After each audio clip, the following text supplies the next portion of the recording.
Welcome back to the Shadow Realm, aka my comment section.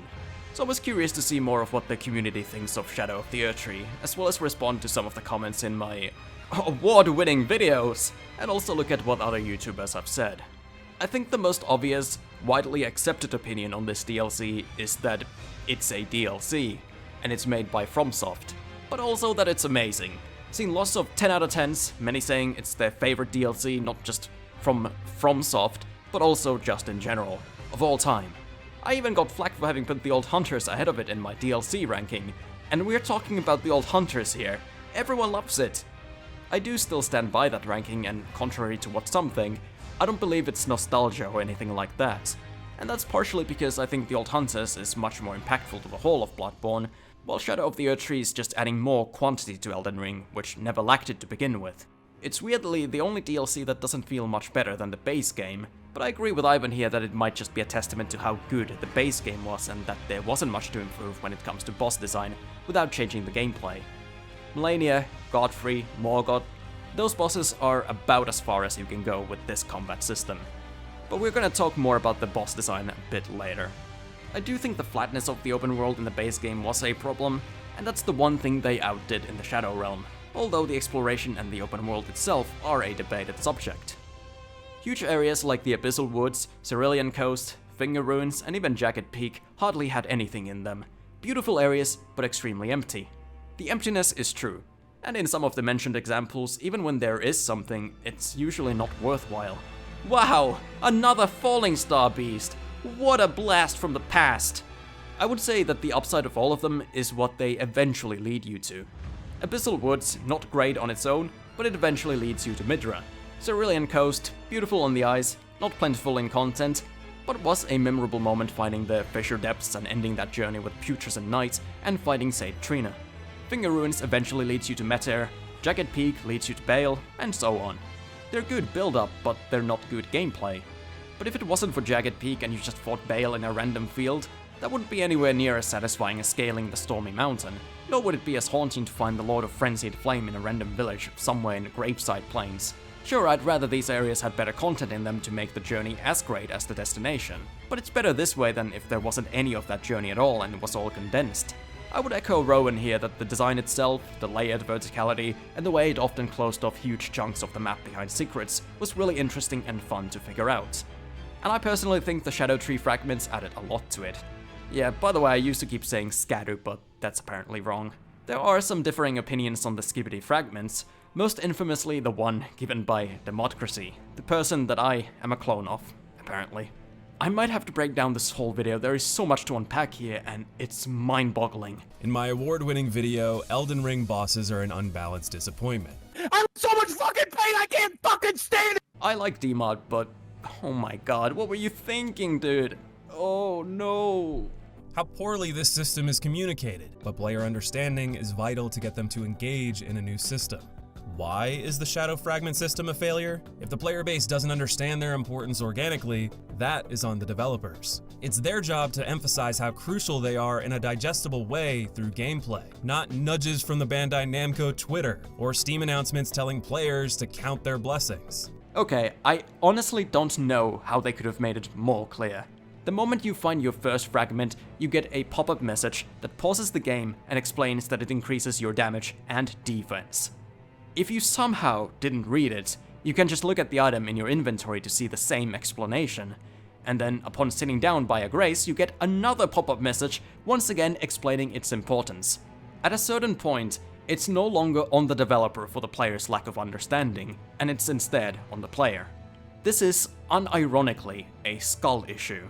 And didn't we used to praise FromSoft and Dark Souls for not hand-holding you and just dropping you into the world and letting you figure shit out on your own? There are so many systems in these games that are explained much poorer than the Scadutree fragments. World tendency in Demon Souls, humanity in Dark Souls, insight in Bloodborne, etc. Why draw the line at Scadutree fragments that offers numerous explanations? I don't get it! Discoveries like this encouraged me to hug cliffs and rotate clockwise around the map, praying I wouldn't miss anything. That's good, right? Incentive to explore. Which frankly, sucked. Oh. Well, the thing here is that if you just follow the main paths, areas with Michaelis crosses, that's kinda all you need to be able to beat the DLC.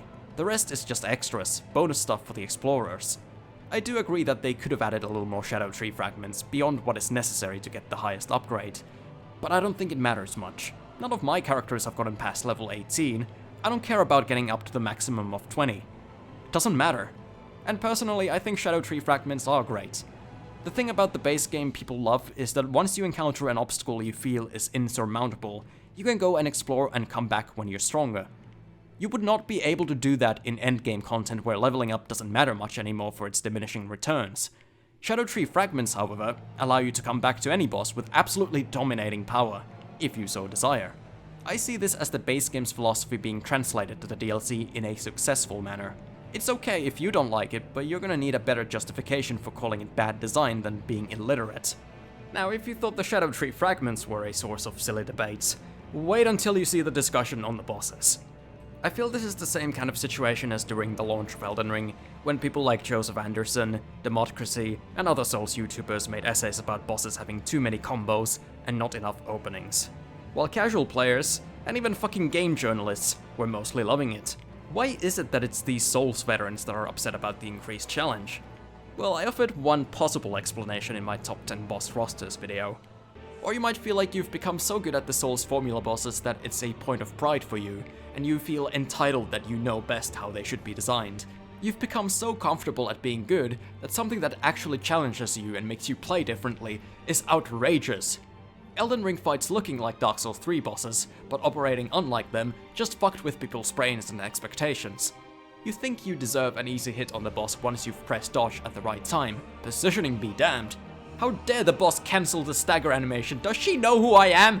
I was especially reminded of that when I was watching DMod's new video and he started off talking about how he's a speedrunner and has an overpowered build. He went into this DLC with the expectation he could take on the bosses no problem, and then seemingly was taken aback by having his ass kicked. And then he compares them to earlier bosses who he now finds easier. And after, I was able to beat her on the first try. Bosses like Godfrey and Radahn that were once daunting for me fell easily. Well, no shit, because you're used to those fights. You've done them a lot.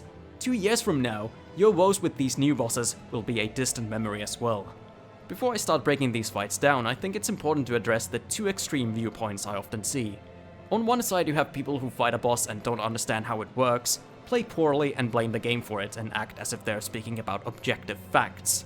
If the boss didn't also have a nigh unreactable flaming claw response that can punish slow weapon strikes. But on the other side you have the get good crowd who will ignore any criticism and just say, Get the! At the end of the day, both are arguing about a subjective thing. Enjoyment. You cannot convince someone that they should enjoy something if they don't, or vice versa. And anyone who does enjoy it or doesn't ends up lumped into one of those two extremes. You're either a dumbass Elden Ring hater who's stuck in the past, or you're a fanboy glazer. It's like politics. I personally like most of the new fights, but they're not without flaw. Particularly Dancing Lion with the awful camera, Meteor having unintuitive bullshit black hole laser, and Radahn with his double slash into crossed swords. I think these are dog shit, and there is some objective criticism there. So not everything is subjective. Dancing Lion camera is objectively not good. But I do really enjoy the boss, so there's that. The one thing I really don't see is the criticism of overly long combos, not enough punish windows. One that is argued by DMod once again. Look, I'm sorry I keep bringing this video up, but it's because it's the biggest named source for some of these complaints that I really don't agree with. I want to reiterate that I like DMod's videos, no hate towards him. I feel most of his problems are exclusive to promised Consort Radahn, where I agree with some of it for sure. But I want to focus on the rest first, because that's the majority of the DLC's bosses, and they get unfairly bashed for the problems exclusive to Radahn. Unlike Shadow Fragments, these combos go to infinity and beyond. It's the same crap we saw in the base game on steroids. Somewhere along the way, FromSoft decided to patch out your turn. Gone is the ebb and flow style of combat where you trade equal offensive gambits. DMod proceeds to compare fucking Flame Lurker from 15 years ago to Midra, who I cannot believe anyone would complain about combo-wise. This is one of the most generous bosses in the game regarding punish windows, to the point I would say he's too punishable. Mesmer 2 is a fucking joke once you know what to do. I can do fully charged R2s after most of his attacks with a colossal sword, and his combos really aren't that long. It's once again just up to subjective enjoyment. What is objective, however, is that once you have learned it, these bosses do have reasonable punish windows, at least when you compare it to, say, Dark Souls 3. Because that's the only game you really should be comparing it to. Not Sekiro, not Bloodborne, not Demon Souls. Only question is, did you enjoy the process of learning the fight? If the answer is no, no one can argue that. You can, however, argue unintuitive attacks and telegraphs, which this DLC does have in some places. Many still keep saying that Elden Ring bosses have evolved past what the combat system can support. I don't really agree, with the exception of stupid shit like Millennia Waterfall Dance. But even that is dodgeable, just not very fun in my opinion. In fact, I'm impressed by how well fights like Radahn work with the Souls combat. I feel like she should be too much, but she isn't. I've done it no damage, multiple times. It works. Objectively, it works. Would I prefer if we had Sekiro tools? Sure, because then we could have shit like Inner Father. And I do want FromSoft to move on from the Souls combat. Do more of Sekiro, do more of Armored Core. They have hit the ceiling of what can be done in a Souls formula, but evidently, they have not exceeded it. I just think many people are tired of the Souls tools. So yeah, let it rest. Now at last, let's talk about the elephant in the room, promised Consort Radahn. I've seen people say it's the best boss of all time, the worst boss of all time, and something in between. There doesn't seem to be a clear consensus on him yet. And you know what? If you say he sucks, I agree. If you say he's great, I also agree. To me, there's as much to love as there is to hate. For some reason, the biggest complaint people have isn't the double swipe, but the lack of visual clarity in Phase 2. His double slash is technically consistently dodgeable, but only if you're constantly rotating around the boss, which will greatly handicap the amount of already minuscule punish windows you get to a near extinction. Using stuff like shields and deflect here works to counter this, but I don't think forcing the player to use them when it might not be viable for their build is a good design. Visibility-wise, I only really had an issue when he did his Pontiff Sullivan combo. Yeah, by the way, that's almost directly lifted from Dark Souls 3. Rush development. Outside of that, I can tell what's going on. I think it helps that they darkened the arena for Phase 2 so the light beams contrast better from the ground. My issue with the fight, outside of the double slash, is actually the same as DEMODCRACY's. He's got too much uptime, though I think the way he got to that conclusion is kind of nonsense. He thought the best way to demonstrate how overly aggressive a boss is was to count the amount of strikes they do in 30 seconds. Not the average number of attacks in half a minute, mind you, just a random snippet of 30 seconds of the boss. I could take this clip here and I count, you know how many attacks from PCR? Fucking 4! Obviously, I cherry-pick the clip where he does the least, but point is, RNG is a huge factor. But then we get into weird semantics by what he means by attacks, because he counts all the light beams following Radahn's strikes as individual attacks. If you include the holy after effects as their own attack, which you should, considering they are separate, delayed hitboxes, and this opens a whole can of worms of what do we count as an attack. Is every humanity released by Dark Eater Meteor an individual attack? Good luck counting that! What about Gale's crossbow, or the homing souls and the lightning? Then he does like 100 attacks in 30 seconds. Do we count each little light beam following Radahn's AoE as an attack as well? That makes more sense than counting the light beams following his melee attacks, since you really only dodge his swords, and if you dodge correctly the beams will miss you. They serve a similar function as Lady Maria's or Abyss Watcher's fire trails, or even Gale's cloak. And comparing Radahn to Sekiro's final boss is completely stupid. Different game, different tools, different rhythm to combat, it's not comparable. Like I said, only Dark Souls 3 really is comparable. And when he does compare Bale to a Dark Souls 3 boss, it goes against his argument because Meteor did more attacks with the same uptime. I hate breathing. I hate being alive. I'm in tremendous pain. I'm in tremendous pain. The one thing that does matter though, to an extent, is the uptime percentage. That is, the amount of time the boss is doing attacks versus having pauses for the player. Though again, comparing to Demon Souls or to Lady Maria's first phase where you can stunlock her for the majority of it, defeats the purpose.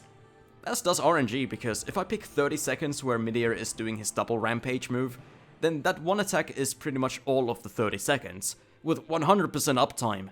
Also, these statistics don't take into account the fact that you can sometimes punish a boss during their attack wind-up animation if it's slow enough.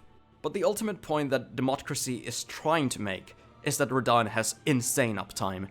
And that's true. My problem with him is how quickly he starts some of his attacks. If you don't have a super quick weapon, some of his attacks and even combos are unsafe to punish. We don't need to whip out the calculator to figure this out. You give a calculator to a fucking retard, he's gonna try to turn on a TV with it. I also see a lot of people making fun of DMod's gameplay footage, but I'm not gonna hold that against him too much. I understand how editing works. You wanna make a point of the boss being too much to handle, so you're gonna show footage where you are having a bad time. I get it. But it does admittedly make him look like Asmongold. He's making some very poor choices here. So in conclusion of DMod's video, outside of the Scadutree fragments, I feel like it all comes down to just Radahn.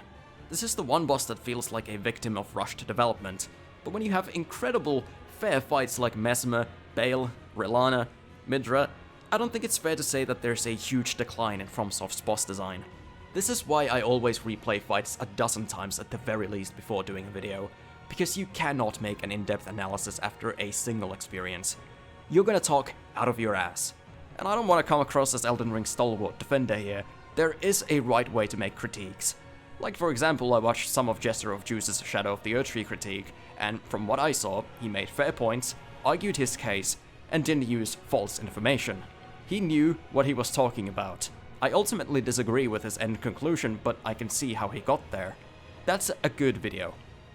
As a side note, I have nothing to add about the discussion of Spirit Ash summons.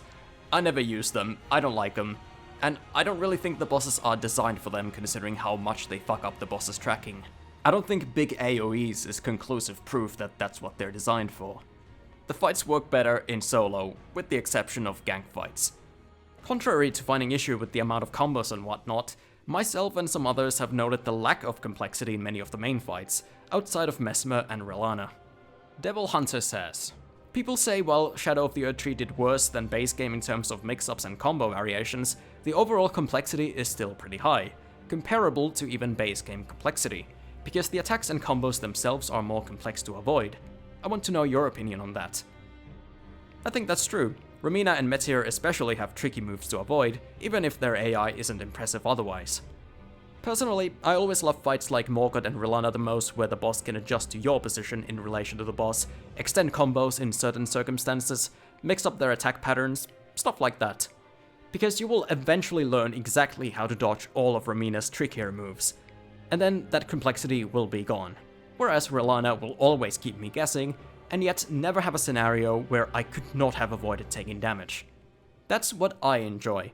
I go out of my way to fully learn these fights, and I'll keep doing them past the point of having done so, and because of that, I place great stock in mix-ups and advanced AI. Not everyone does, some just want to beat the boss once and not have combo branches the size of the Erdtree, and I think that's just as valid as my stance. But yes, the complex attacks are really good. I'm still struggling with Romina. James Bell says, I'm interested to hear your take on the not enough boss cutscenes criticism. Shadow of the Erdtree has 6 boss cutscenes across 4 bosses, which is actually the same amount as Artorias of the Abyss, Ashes of Ariandel, and Ringed City all have combined. Do you agree with this criticism and believe it's warranted in the context of the DLC still having more boss cutscenes than any other FromSoft DLC? This is a good question, and I agree and don't agree at the same time. Cutscenes aren't a necessary introduction to a major boss, and I think no boss proves this better than Bale. But on the opposite end, you have Relana and Romina, both just standing idle, ready to aggro the moment you step inside the boss room. If you don't have build-up outside the boss room, you need it inside the boss room, either with a cutscene or even something as simple as Fume Knight appearing out of the ground, Suralon meditating, God-devouring serpent writhing in a bundle, but if you just have the boss standing idle, it will come across like a mini-boss. If Romina and Relana had better introductions, I don't think this would be as common of a criticism. Now as for the comments I've received in my own videos, it's been pretty positive towards my videos and to the DLC. Most disagreements were had with my ranking of both Leda and Radahn. I still like Leda's encounter a lot. I don't care about its gameplay really, but as a story moment, it worked for me. And yeah, I do summon for it. I'm never not going to summon for that fight because that's obviously the intention. Radahn I also still like overall, despite my myriad of problems with it. But he would drop a bit if I were to redo my ranking. I don't think he's S tier. I definitely would place Bale ahead of him, and I know a lot of others would too. Bale and Mesmer are the clear fan favorites of this DLC, and it's easy to see why. Actually, Midra also is one of the fan favorites from what I saw. Many disagreed with my criticism of the fight being too slow and methodical and not chaotic enough. Marco, for example, says, I think mid-Renault flailing like crazy fits his title within the context of Elden Ring's world. Frenzy, while a result of madness, is also said to provide tranquility and peace of mind when accepted. He is also a quote-unquote lord, so dignified motions fit that description, while there still being a sense of joy in his movements. Like he's having the time of his life, finally free of his agony, no longer in conflict with himself, but still maintaining a sense of stateliness that befits him. Also, I think he's one of Soulsborne's best bosses. That's fair, and you know what, he can keep his slow movements, but what I personally would want, and I know many will frown at this, is something like the fire prelate volcano head eruptions, and more combo mix-ups, of course, it's me. The raining fireballs would fit aesthetically, if you just make them frenzied, and could help adding more positioning requirement dodging in the fight. But maybe it's best they didn't go too crazy for their own sake. We would just have another boss for people to complain about having gone too far. Other complaints I got that I think are kind of funny are my use of the dreaded R slur and me calling Commander Gaius gay-ass. I was simply making fun of Gaius's name, okay? It had nothing to do with me being a homophobe, which I am not. As for the R slur, I don't know, I don't really see it as a slur. I don't use it to describe people with disabilities. I just use it as an alternative word for stupid. It sounds way better than stupid. You fucking rebar! Just to be safe, I can avoid using it in the future. I'm not really missing out on anything. Let me know what you think about that. I don't honestly know how widely frowned upon it is. Does anyone really care? And speaking of reverbed people, thank you for watching, guys. Be nice in the comments, to me, to DMod, to each other. Bye bye.